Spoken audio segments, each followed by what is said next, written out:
Bonsoir et bienvenue dans cette édition du journal sur FM Télévision consacrée à la rétrospective de la semaine dont voici les grands titres retenus dans la vitrine. Les conséquences de la crise russo-ukrainienne se font sentir dans plusieurs pays du monde, notamment la République démocratique du Congo. Lors de la 48e réunion du Conseil des ministres, le Premier ministre Jean-Michel Sama Lukonde a rassuré que le gouvernement prendra des mesures appropriées qui tiendront compte des pistes et des solutions dégagées avec les opérateurs pétroliers et agroalimentaires. Et l'ancien Premier ministre Adolphe Muzito a pris officiellement les flambeaux de coordination de la plateforme Lamuka dans le cadre de la présidence à plaque tournante des 3 mois de cette plateforme de l'opposition. Encore une fois, bienvenue dans cette édition du journal. La République démocratique du Congo n'est pas épargnée par la crise avec les perturbations constatées dans l'approvisionnement des produits pétroliers, a fait savoir le Premier ministre Jean-Michel Sama Lukonde aux membres du gouvernement lors de la 48e réunion du Conseil des ministres de ce vendredi 8 avril. Le chef du gouvernement a par ailleurs rassuré l'implication du gouvernement pour que solution soit trouvée. Reportage. Le gouvernement a procédé lors de la 48e réunion du Conseil des ministres de ce vendredi 8 avril à l'évaluation et suivi des mesures pour la mobilisation accrue des recettes publiques dans le cadre du budget 2022. Il était question pour Nicolas Kazadi, ministre des Finances, de présenter la situation des recettes et des dépenses publiques. À l'en croire, les recettes mobilisées au mois de mars 2022 sont à l'ordre de 1 443,5 milliards de francs congolais sur les prévisions de 1,89,8 milliards de francs congolais, soit un taux d'exécution de 132%. Les recettes cumulées au premier trimestre sont l'ordre de 3 315,7 milliards de francs congolais sur les prévisions de 0,8 milliards de francs congolais pour un taux d'exécution de 114%. Par ailleurs, le mois de mars a été marqué par une hausse des dépenses dues aux subventions accordées aux sociétés pétrolières pour la gestion de la crise des carburants consécutive à la guerre en Ukraine, au paiement de la TVA due à certains miniers ainsi que le paiement des frais bancaires aux banques commerciales pour les services de bancarisation. Face à cette situation, le Premier ministre Sama Lukonde a recommandé une prudence dans la gestion des dépenses publiques afin de dégager les ressources suffisantes pour faire face aux effets multiples et inattendus de la crise en cours qui frappe le secteur hydrocarbures. La République démocratique du Congo est également frappée par les conséquences de la crise russo-ukrainienne dans plusieurs secteurs de la vie nationale. C'est en début de cette semaine que la pénurie du carburant a été remarquée à cause de la longue file de véhicules qui étaient bien visibles dans les stations de service.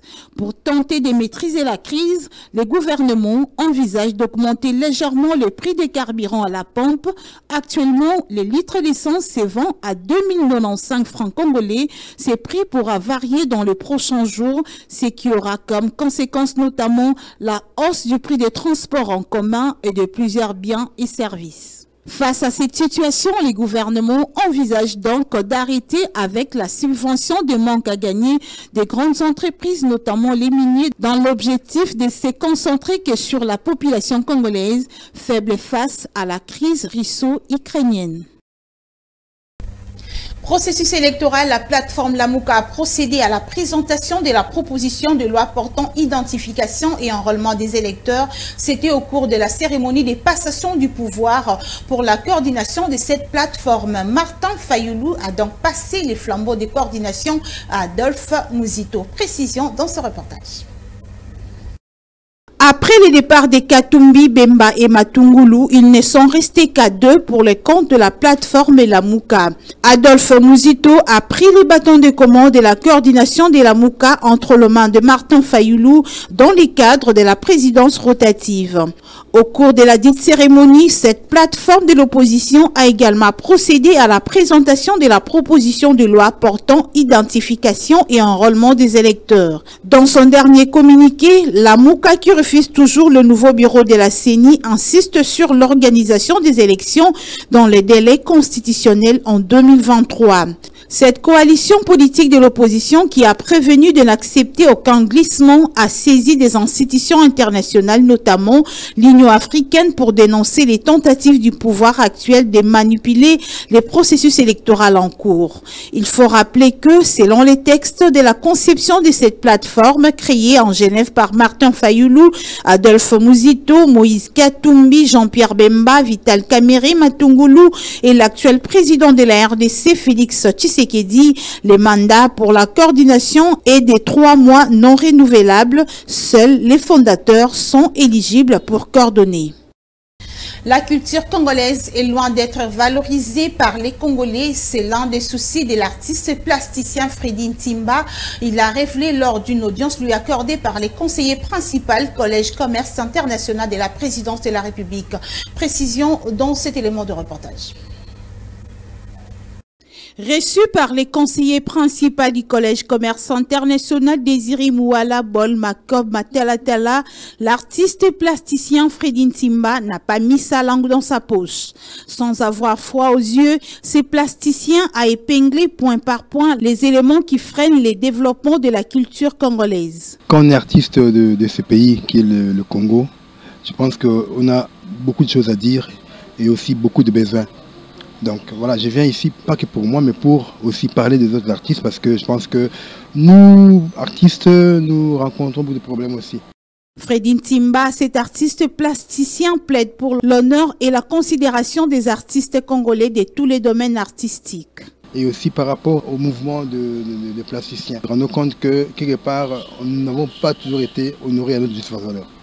Nous demandons qu'on soit considérés comme d'autres avant nous et d'autres aussi. Flatté par l'accueil lui réservé, Freddy Ntimba promet de bien assumer la charge lui confiée car il ne se sent pas effrayé mais plutôt conscient. Je pense qu'il est réceptif. Je ne m'attendais pas à ce qu'il soit aussi ouvert à mes requêtes. On l'a toujours fait, ça ne m'intrigue pas, ça ne me fait pas peur parce que j'ai beaucoup bougé. Les conseillers principaux du Collège de commerce international Désiré Mouala Bol Makob Matalatala a à son tour reconnu l'inattention de la RDC dans certains domaines de la culture congolaise, bien qu'étant importants. Vous avez fait un constat en disant que dans les bureaux officiels, vous ne voyez pas souvent les œuvres d'art, mais c'est une culture aussi à apprendre. Et je crois qu'avec le temps, ça viendra. Un artiste ne vit pas pour lui, il vit pour les autres. Voilà ce qui a consisté le dernier mot de cet artiste plasticien Freddy Ntimba. Ouvrons à présent la page rétrospective de la semaine. Pénurie du carburant à Kinshasa. La situation était dramatique le lundi matin, voire la soirée de dimanche passé. La rupture des stocks annoncée a été bel et bien effective, nous renseigne Patrick Nguo qui a fait le tour de la ville. De longues files d'attente, attroupement dans des stations-service avec comme effet collatéraux des embouteillages. Voilà la situation qui a prévalu depuis la nuit de dimanche.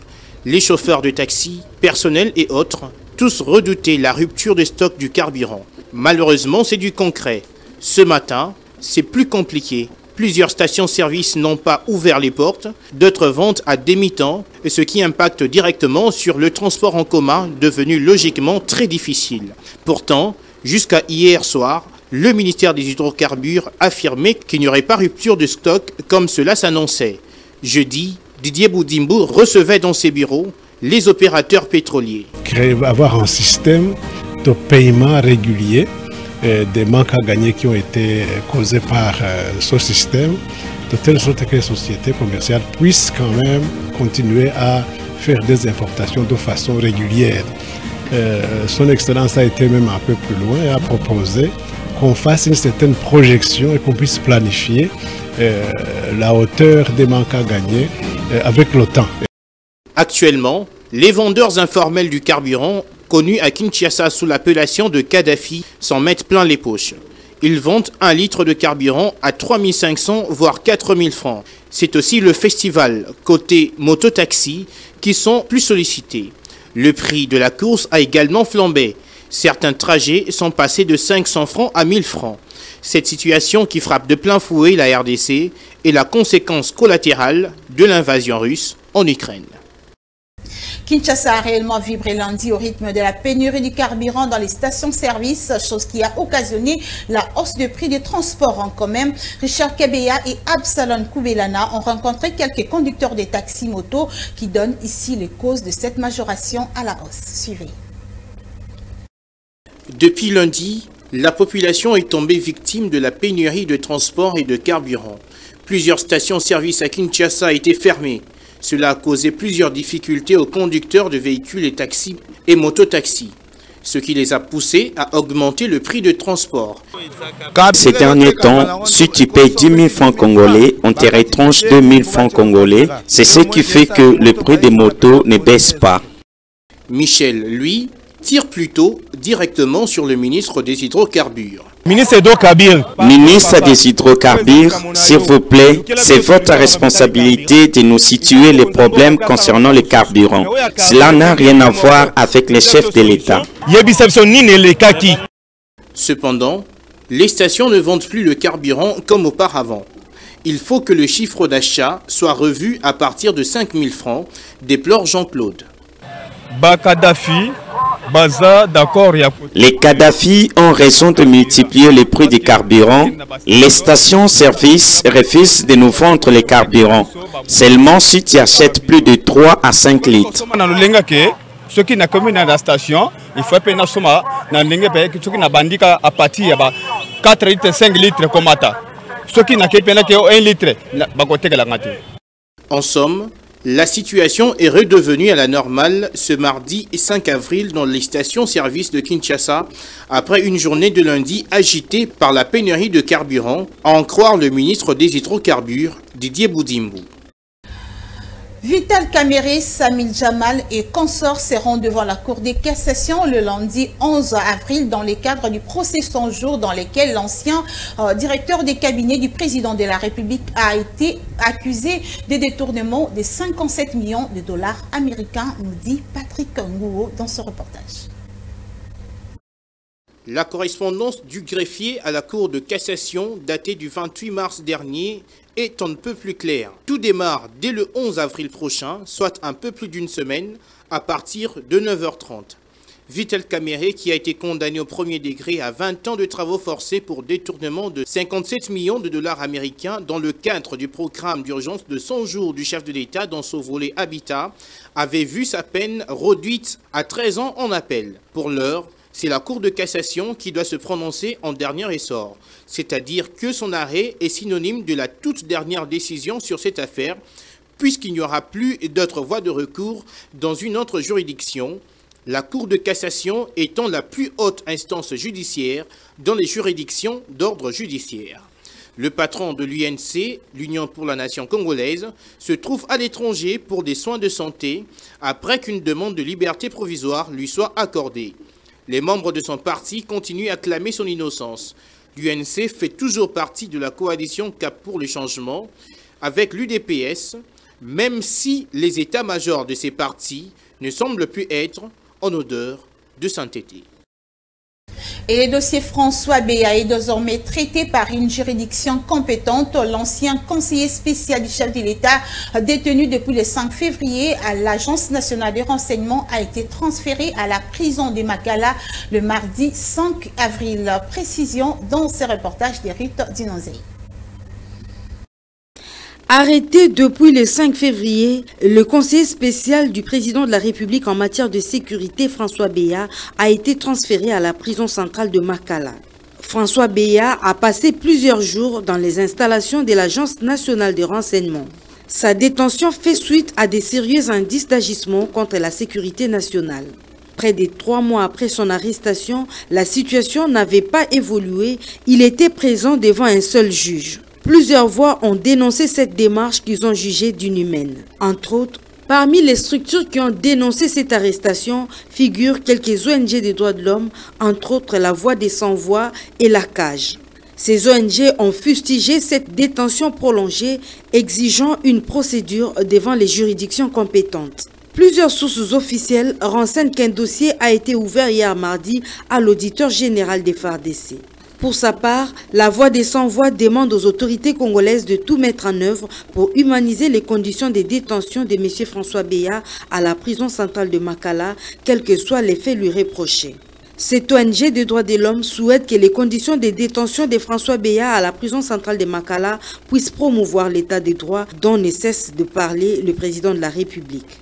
Rappelons que François Béa a passé près de 40 ans dans le système sécuritaire de la RDC. Il a servi 4 régimes successifs. À 67 ans d'âge, pendant qu'il prestait comme conseiller spécial du président de la République en matière de sécurité, François Béa est reproché de commettre les infractions susceptibles de compromettre la sûreté de l'État en République démocratique du Congo.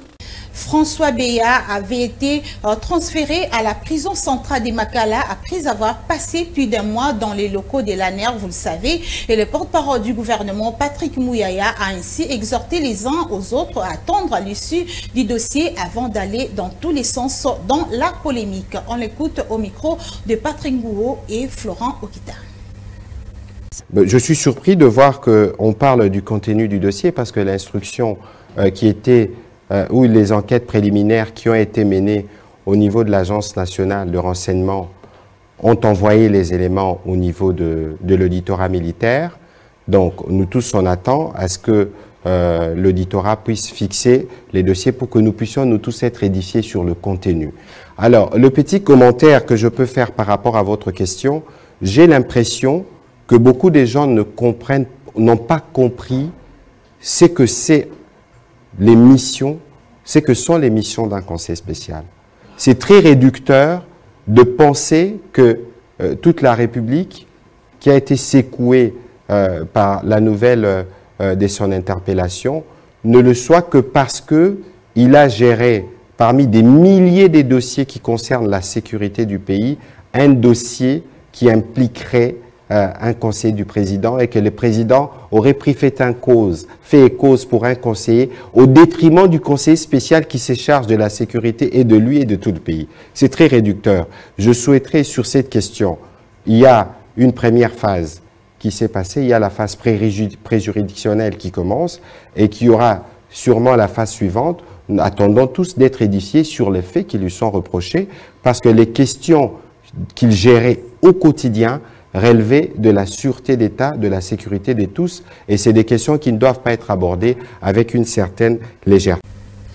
Vive tension à Lubumbashi dans le Haut-Katanga. Le mardi dernier, le jeune de l'INAFEC était en colère contre la décision du ministre de l'Intérieur désigna Bertin Kanounou, président intérimaire du parti des Kyungu à Kumwanza. Des manifestations de rue ont été improvisées. Des tirs à balles réelles ont également retenti. Explication avec Patrick Ngou. C'est le moyen choisi par les jeunes de l'Union nationale des fédéralistes du Congo pour exprimer leur opposition face à la correspondance du vice-premier ministre de l'Intérieur. Ici, c'est la commune de Kenya, fief du parti du feu Kyungu à Kumwanza, où les manifestations ont éclaté jusqu'à ce que les éléments de la police interviennent avec des tirs à balles réelles, comme l'explique ce cadre du parti qui parle de 2 morts et 4 blessés. Aujourd'hui, ça tire à balles réelles. La police est venue tirer, nous avons perdu 2 combattants et 4 sont gravement blessés. Donc c'est ça l'union sacrée, c'est ça le régime, c'est ça l'état de droit. Depuis la matinée jusqu'en début de soirée, les activités socio-économiques sont restées paralysées. Très concrètement, ces jeunes ne digèrent pas le fait pour le ministère de l'Intérieur de remplacer Jean Lungange Umba, président ad intérim de l'UNAFEC, par Bertin Kanounou, ancien premier vice-président de Kyungu à Kumwanza, pour assurer l'intérim jusqu'à la tenue du congrès qui doit donner de nouveaux dirigeants au parti. Des faits orchestrés par Lama Moukalai, CG de l'UNAFEC, qui avait saisi pour ce faire le secrétaire général de l'Intérieur. C'est depuis le décès l'an dernier de Kyungu à Kumwanza que la guerre de succession a été déclenchée dans son parti. L'on doit s'attendre à une majoration des prix à la pompe pour contenir les chocs de la rareté des carburants sur le plan mondial. L'on a appris ce mardi au cours du briefing de presse animé conjointement par Patrick Mouyaya, ministre de la Communication et Médias, ainsi que ses collègues des Finances et des Hydrocarbures. Suivez. Malgré la rumeur sur la pénurie du carburant circulant avec persistance à Kinshasa, avec la difficulté observée par la population pour s'approvisionner en produits pétroliers, certains responsables de la société SEP Congo qui assure la logistique et le stockage des produits pétroliers confirment qu'il n'y a nullement pénurie et qu'ils disposent d'un stock devant servir les usagers de Kinshasa. Ce qui s'est observé ce matin est juste un petit souci technique qui s'est rapidement arrangé. À en croire une source officielle rapportant les propos du directeur général d'Ingen, ce n'était qu'un petit souci technique qui s'est rapidement arrangé en début de soirée. La population pourra s'approvisionner régulièrement en produits pétroliers. Plus de peur qu'il y ait des mal, les différentes stations-service érigées à Kinshasa sont déjà approvisionnées pour servir leurs clients. Le prix du carburant n'a pas connu une hausse, contrairement à ce qui s'est chuchoté déjà le week-end dernier.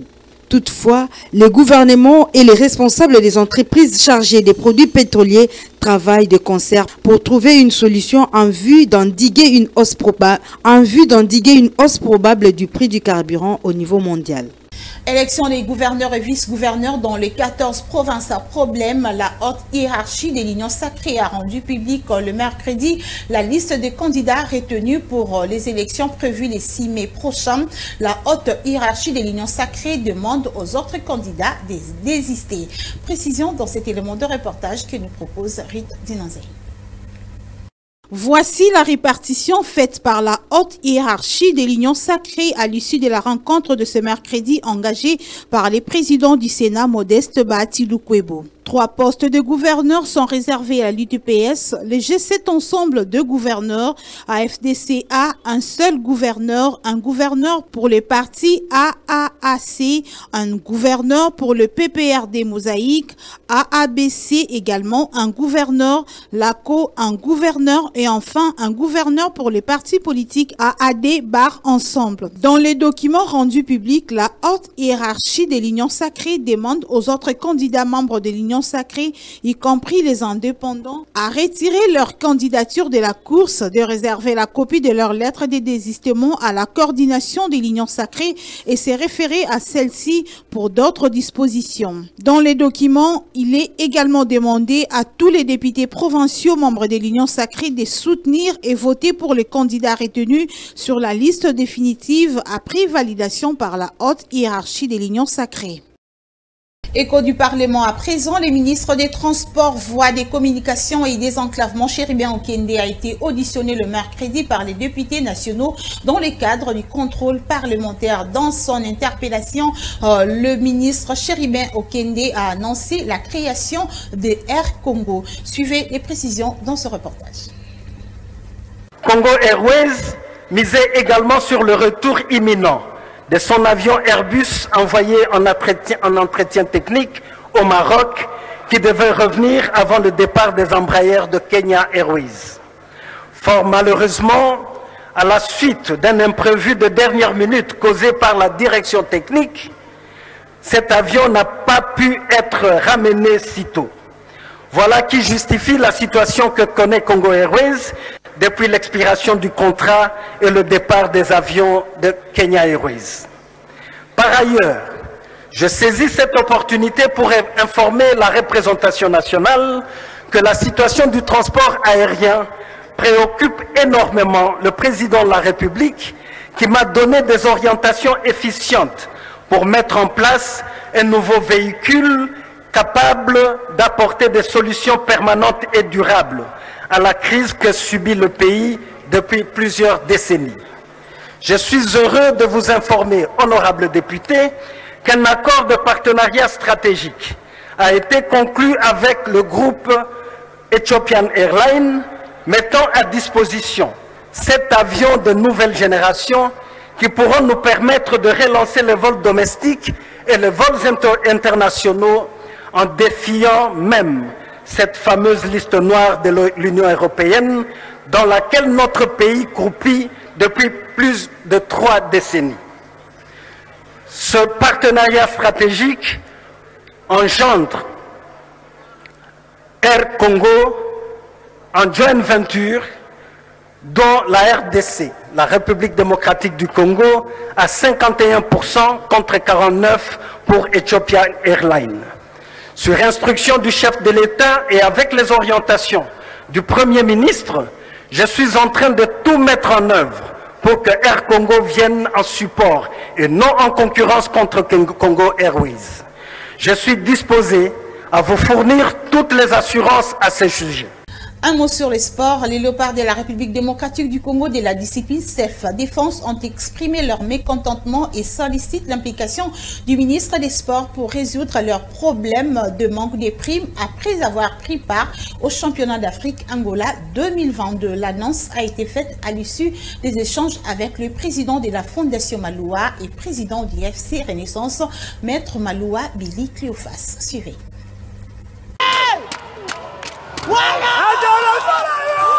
Après leur succès au championnat d'Afrique Djidjutu en Angola, les léopards de la RDC ont été reçus par le président de la Fondation Maloua, Maître Maloua Cléophas Billy. Une journée qui a commencé à la Fondation Maloua Télévision où ils ont participé à l'émission Question pour eux de présenter leurs médailles remportées à la fin de la compétition. Profitant de notre micro, ces léopards ont exprimé les difficultés auxquelles ils ont fait face pendant les tournois. Voyageons d'abord en bus. On n'a pas eu le temps de se reposer. On avait 90% il y a chance, il y a copo là, normalement. Donc si on n'était pas ce que nous sommes aujourd'hui, on allait remporter rien comme médaille. Depuis les retours, ces jeunes gens n'ont toujours pas touché à leurs droits après avoir représenté le pays. Ils sollicitent tout de même l'implication du ministère des Sports. Toujours collé là, le ministère. Vraiment, après ça qui biso confiance, après ça qui biso ordre de mission, toke bundali banda, marqué ça qui ne le côté to sengi suko to yé na ba médaille ayamba biso pour musala to sali vraiment les qui makasi drapeau mboke tombo maki. Touchés par ces gestes de générosité, les léopards Djidjutu ont exprimé leur gratitude auprès du patron de l'espace Fondation Maloua. Merci na maître Malou Maloua. Oyo Fondation et Ambibiso. En tout cas, tu peux dire merci na ba action na yo aleki na kosala ndenge ya ko soutenir biso na nzela ya presse parce que tozaki pe na ba moyen te makoke zate poto leka na ba chaîne alors ndenge Fondation Malou Malou elakisi bolingo wana à travers une équipe nationale. Il s'est de rappeler que les fauves congolais ont remporté 9 médailles dont 2 en or, 4 en argent et 3 en bronze. Et la République démocratique du Congo a adhéré à la communauté des États de l'Afrique de l'Est. La signature du traité d'adhésion a eu lieu le vendredi à Nairobi en présence du président Kenya qui était également président en exercice. Cette signature apposée par le président Félix Tshisekedi marque officiellement l'adhésion de la RDC comme membre des États de l'Afrique de l'Est. Ce contrat augure une nouvelle ère de collaboration entre la RDC et les pays membres de l'EAC. Cette adhésion de la République démocratique du Congo a été actée le mardi dernier par le président de cette plateforme régionale, le président kenyan Uhuru Kenyatta. Elle permettra à la République démocratique du Congo de bénéficier d'un commerce intracommunautaire, mais aussi du renforcement des relations économiques entre les pays membres de l'EAC. En adhérant à la communauté, le peuple congolais ne veut pas seulement se contenter des bénéfices d'un commerce intracommunautaire, mais il aspire d'abord et surtout à entretenir des relations fondées sur la paix et la sécurité de tous. La RDC va certainement élargir la zone de la libre-échange qui s'étend de l'océan Indien à l'océan Atlantique. Toujours dans le cadre de son séjour au Kenya, le président congolais Félix-Antoine Tshisekedi va également procéder à la signature d'un protocole de collaboration entre la RDC et le Kenya dans le secteur de l'agriculture. On va parler société dans ce journal. Obscurité totale, c'est l'expression qu'il faut employer lorsqu'on se trouve en plein pied dans le quartier Tchad, dans la commune de Mongafula, surtout pendant la nuit. La situation est également dramatique pendant le jour où la population est privée sans raison valable de l'électricité. Absalom Koubelana et Monica Makaba signent ce reportage. C'est depuis Belle-Lurette que ce quartier a rénifié l'odeur de l'électricité. Les populations de ce coin sont presque déconnectées du monde car pas moyen de suivre la télé ni la radio, difficile de charger le téléphone. Ici, le courant est difficile.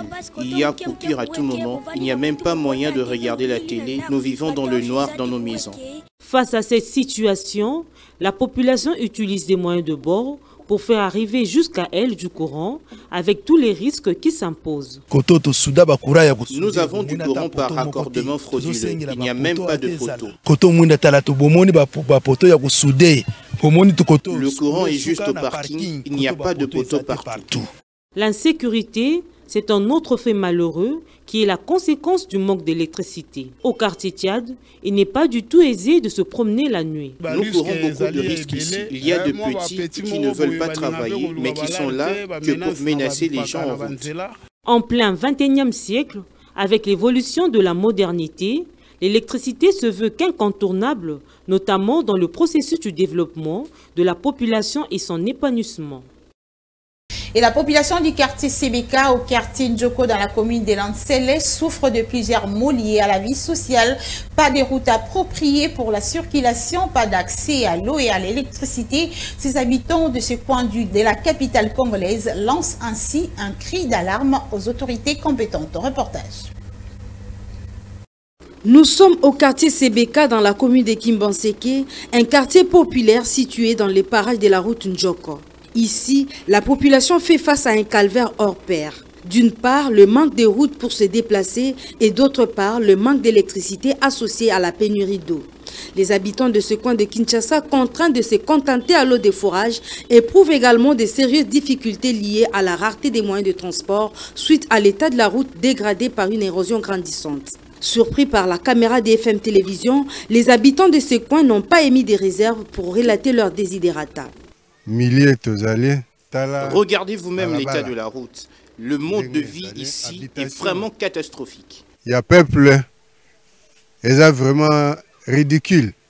Cette population fatiguée de vivre dans des conditions inhumaines a sollicité la collaboration de la Fondation Maloua pour que son cri de détresse arrive auprès des décideurs. C'est un vieux quartier qui a perdu beaucoup d'habitants à cause du manque d'activité. Les journalistes viennent pour prendre les images, mais les autorités ne font rien pour nous. Nous demandons à Papa Maloua d'être notre porte-parole auprès du gouvernement. Rappelons que c'est depuis plus de 2 ans que la route Ndjoko est complètement détériorée par cette érosion. Et voilà qui met fin à cette édition du journal, mais avant de nous séparer, le rappel des grands titres. Les conséquences de la crise russo-ukrainienne se font sentir dans plusieurs pays du monde, notamment la République démocratique du Congo. Lors de la 48e réunion du Conseil des ministres, le Premier ministre Jean-Michel Sama Lukonde a rassuré que le gouvernement prendra des mesures appropriées qui tiendront compte des pistes et des solutions dégagées avec les opérateurs pétroliers et agroalimentaires. Et l'ancien Premier ministre Adolphe Muzito a pris officiellement les flambeaux de coordination de la plateforme Lamuka dans le cadre de la présidence à plaque tournante des 3 mois de cette plateforme de l'opposition. Eh bien, mesdames et messieurs, c'est par ici que nous bouclons cette édition du journal. Merci de nous avoir suivis et bon week-end à tous.